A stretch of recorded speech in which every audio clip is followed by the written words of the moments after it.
So today I'm going to go out and show you how to make a secret garden.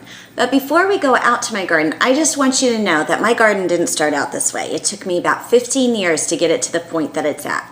My first garden started with one tomato plant in a small flower bed in a duplex I rented. So if you are just a novice gardener with your children, don't worry. You can get a garden too, and you don't need a very big space. So let's go on outside and I'll show you how to make a secret garden. So to start my secret garden, I needed to pick up a few things at Home Depot.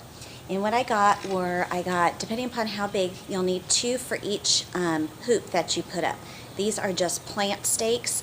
They're firm, and I stick them into the ground so that it holds my hoop up.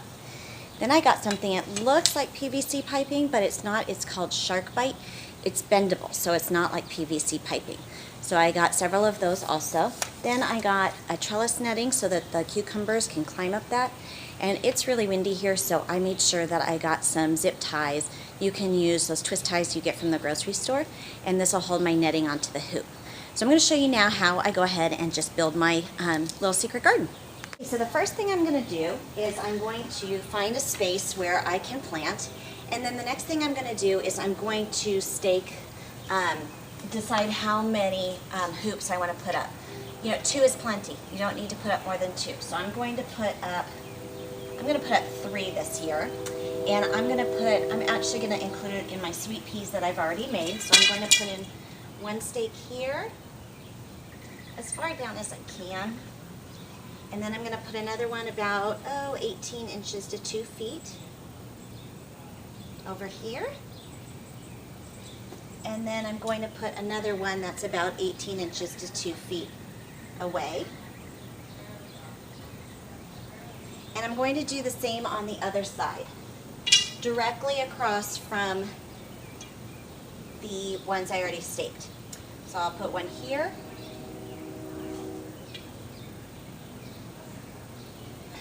as close to opposite as possible. Another one across from here, and then another one across from here. Okay, and really, the only next thing that I need to do is to take this white piping, slide one side onto this stake, and then one side onto this stake. Now, there we go. This one, I put them a little closer together this year this way so that it's a little taller. My kids are getting a little taller, so we're going to make sure that it's nice and tall for them. So go ahead and put your stakes in the ground, and then go ahead and put your hoops over each of the stakes. Okay, now that I've got my hoops in, I am going to take my trellis netting and take it out of the package. This one is big. It's 5 by 15 feet, so we're going to have a lot left over. You can cut it down, I don't. And the nice thing about this is it's easy to toss over the hoops. And also, at the end of the season, I just throw it away.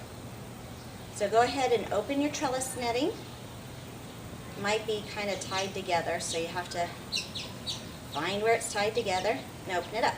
If you're making a bigger trellis, you might want to get a bigger 2 nets. So last year, I think I used probably 5 or 6 hoops, and this year I'm only using 3 hoops. So I'm going to see the best way to do this.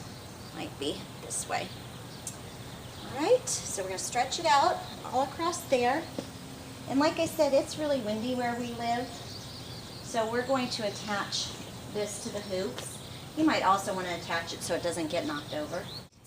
Okay, so now you can see my 3 hoop trellis that's up, and then the next thing I'm going to do is just go ahead and plant the cucumber seeds. I made just a little teeny trench. Really, you don't need much dirt over the seeds, so I made a little tiny trench with a shovel, and then I'm going to plant the seeds, cover them up, and it's supposed to rain today, so I'm going to let the rain water them. But if it's not going to rain in your area, you want to go ahead and water them.